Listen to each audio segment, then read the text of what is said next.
గారిని ఎలా అప్రోచ్ అయ్యారు? అంటే అంతమందిని కాదని ఆమె ఎలా ఓకే చేయడానికి ఆవిడకి ఏం నచ్చింది? ఫస్ట్ ఆఫ్ ఆల్ ఒక ఇండిపెండెంట్ ఉమెన్ అన్నాడు. ఆవిడ నిర్ణయం తీసుకుందంటే మళ్ళీ ఇంకొక గురించి ఆలోచించదు. నేను మిగతా చోట్ల పనిచేసినప్పుడు అందరూ డిపెండెంట్ గా ఉన్న డిసిషన్ మేకర్స్ అనమాట.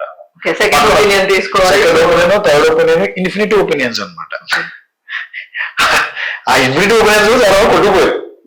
అంటే మనకు కథ చెప్పినప్పుడు ఒక ఎగ్జైట్మెంట్ ఇస్తుంది కదా. ఇప్పుడు ఒకసారి సినిమా చూసిన తర్వాత ఎగ్జైట్మెంట్ పోతుంది. అలాగే కథ ఒకసారి విన్న తర్వాత ఏ ఎగ్జైట్మెంట్ వస్తుందో ఎగ్జైట్మెంట్ కంటిన్యూ ఉండాలి. చెప్తున్నప్పుడు మనం ఇమాజినేషన్ చేసుకుంటాం. ఎగ్జాక్ట్లీ అలా అందరూ చేసుకున్నారు.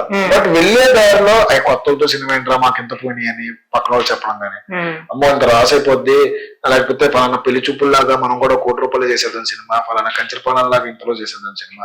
అంటే ఓన్లీ అవే రిఫరెన్సెస్. మన సినిమా రిఫరెన్స్ అవ్వాలని ఇంకొకరికి ఉండేది కాదు. బట్ నేర్గా మైండ్ సెట్ అది కాదు. నన్ను అంకిత్ కోయన్ ఒక అబ్బాయి తీసుకెళ్ళాడు, నాకు దీపక్ సరోజ్ అనే అబ్బాయి, ఫనీ అడపాక గారు ఇంకొక అసోసియేషన్ అప్రోచ్ అయ్యాం. దీపక్ ద్వారా ఒకవైపు నుంచి, అంకిత్ ద్వారా ఒకవైపు నుంచి, ఆ రెండింటిని కొలాబరేట్ చేసి ఇటు SRD స్టూడియోస్, ఇటు పింక్ ఎలిఫెంట్ పిక్చర్స్ రెండు కలవడం, అది బాగా ప్లస్. డిసిషన్ మేకింగ్ ఎప్పుడు ఒకరి చేతిలో ఉందంటే నాకు బాస్ ఒకరే. నీకోసం నాకు బాస్ ఒకరే ఉండాలి. నాకు ఎంత ఇల్లు నాకు బాస్ నేహర్ గారు. నేహర్ గారు ఒక్కసారి ఓకే అయిన తర్వాత వెంటనే ఎక్కేసాం అంతే. ఇంకా నో క్వశ్చన్స్. పక్కన వాళ్ళు ఎన్ని చెప్పినా వినేది కాదు. చెప్పే ఉండుంటారు అనుకున్నాను, నేను విన్నాను కూడా ఎవరు చెప్తున్నారని. బట్ అప్పుడు ఎప్పుడు నాకు నచ్చింది నేను చేస్తాను అన్న ప్రెషర్లో ఉన్నారు. అంటే ఎవరికి అదే పెద్ద పెద్ద ప్రొడక్షన్ హౌసెస్కి లేకపోతే ఇంకొకరికి లేని ధైర్యం నేహర్ గారికి ఉందన్నమాట. అంటే మాలాంటి సినిమా చేయాలంటే సరే ధైర్యం. అవును సార్. ఎంత బడ్జెట్ కొత్త వాళ్ళతో ఆ ధైర్యానికే మెచ్చుకోవాలి ఫస్ట్. ఓకే, బడ్జెట్ లో ఏమైనా లిమిటేషన్స్ కానీ రెస్ట్రిక్షన్స్ కానీ ఉన్నాయా, లేదంటే ఆవిడ ఫ్రీగా మూవ్ అయ్యేవారా? అంటే నేను అనుకున్న బడ్జెట్ కంటే నాకు ఒక 20% ఎక్కువ ఇచ్చారు ఫస్ట్ స్టార్టింగ్ లోనే. అంటే ఇందులో అవ్వదమ్మా నీకని మన్నే రమేష్ గారు మాకు ఎగ్జిక్యూటివ్ ప్రొడ్యూసర్ ఉన్నారు, సీనియర్ ఎగ్జిక్యూటివ్ ప్రొడ్యూసర్. ఆయనకి మనకు అంటే యాజ్ ఎ డెబ్యూటెంట్ డైరెక్టర్ గా మాకు కొన్నే తెలుసు. నాకు సినిమా తీయడం తెలుసు, ఈ సినిమా ఎగ్జిక్యూట్ చేయడం తెలియదు, ఎక్కడ ఎంత ఖర్చు పెట్టాలో తెలియదు మాకు. బట్ ఇలాంటి ఎగ్జిక్యూటివ్ ప్రొడ్యూసర్ ఉండడం వల్ల మాకేంటంటే ఇంత అవుతుంది అని ముందే చెప్పేశారు ఆయన. సో దానికి ప్రొడక్షన్ నన్ను మెంటల్ గా రెడీ చేశారు. రెడీ చేశారు. తర్వాత హిరెండర్ అన్ని పెరుగుతాయి తగ్గుతాయి. నాకు ప్రొడ్యూసర్స్ కి నాకు డిస్కషన్స్ అవుతూ ఉంటాయి. బట్ అన్ని పాజిటివ్ వేలో ఓకే వీఆర్ బీయింగ్ ఒక మంచి ప్రోడక్ట్ చేస్తున్నాము. సో కొన్ని చోట్ల ఎక్కడ పెట్టాలని అక్కడ పెట్టించడం, ఇక్కడ అవసరం లేదంటే అక్కడ ఆపేయడం, అవసరం లేదని చెప్పి నాకు స్ట్రైట్ అవే క్వశ్చన్స్, స్ట్రైట్ అవే ఆన్సర్స్, స్ట్రైట్ అవే అన్ని జరిగేవి. అలా ఉంటేనే మేము కూడా కొంచెం నమ్ముతాం డైరెక్టర్ లో. సార్ ఈ మూవీలో 11 మంది హీరోస్ ని తీసుకున్నారు. 11 మంది అంటే చాలా కష్టం కదా సార్. అసలు 11 మందిని ఎందుకు మీరు చూస్ చేసుకున్నారు? ఇంతకు ముందు 14 ఉండేవారండి. స్టార్టింగ్ నేను ఒక 2 years ట్రావెల్ చేసుకుంటే 14 ఉన్నారు.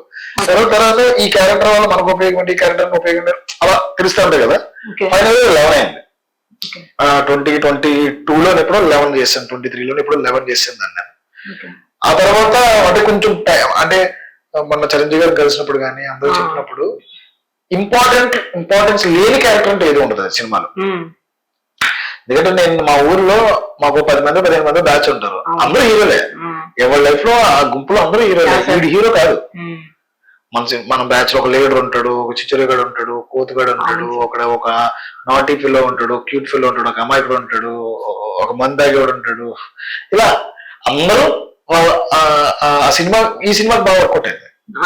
నేను 11 మంది హీరోలు అని చెప్తే అందరూ బయటకు వచ్చేస్తున్నారు. 11 మంది నేను, 11 మంది లేకపోతే సినిమా లేదు. ఎందుకంటే కమిటీ గుర్రాలు అనే వాళ్ళు ఒకరు ఇద్దరు ఉండరు కదా, నార్మల్ గా విలేజెస్ ఉంటారు. సార్ మరి ఆ 11 మందిని అంటే ఎలా సెలెక్ట్ చేశారు sir? Auditions, through auditions. Okay sir, కొత్త వాళ్ళని తీసుకుంటున్నప్పుడు ఇప్పుడు మీరు అన్నారు కదా మీరు కొత్త వాళ్ళు అవడం వల్ల కొంతమంది మిమ్మల్ని రిజెక్ట్ చేశారని. సో కొత్త వాళ్ళని మీరు ఎందుకు తీసుకోవాలనుకున్నారు? ఎక్స్పీరియన్స్ ఉన్న వాళ్ళని తీసుకుంటే వాళ్ళకి బడ్జెట్ ఎక్కువ అవుతుంది అని ఏమైనా ఒపీనియనా, లేదంటే? నాకు బడ్జెట్ మీద దీని మీద బడ్జెట్ గురించి పెద్ద విషయం కాదు. నాకు ముందు చాలా పెద్ద ఆఫర్ వచ్చింది ఒక చోట. మంచి హీరోలను ఇచ్చి ఒక 5గురిని మిగతా వాళ్ళని పెట్టి ఇలా.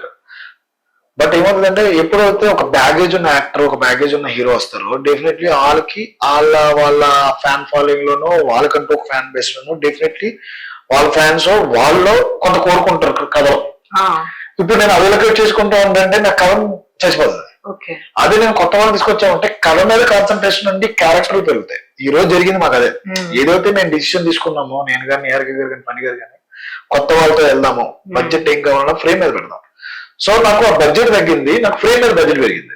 ఎప్పుడైతే ఫ్రేమ్ మీద బడ్జెట్ పెరుగుద్దో విజువల్ గా అందరికీ చూడడానికి అమ్మ ఏం తీసారు వాళ్ళు, బడ్జెట్ భారీగా అయింది అన్న ఫీలింగ్ ఈ రోజు ఇండస్ట్రీలో బయట మాట్లాడుకుంటాం. మేము అదే వచ్చి చేద్దాం అనుకున్నాం.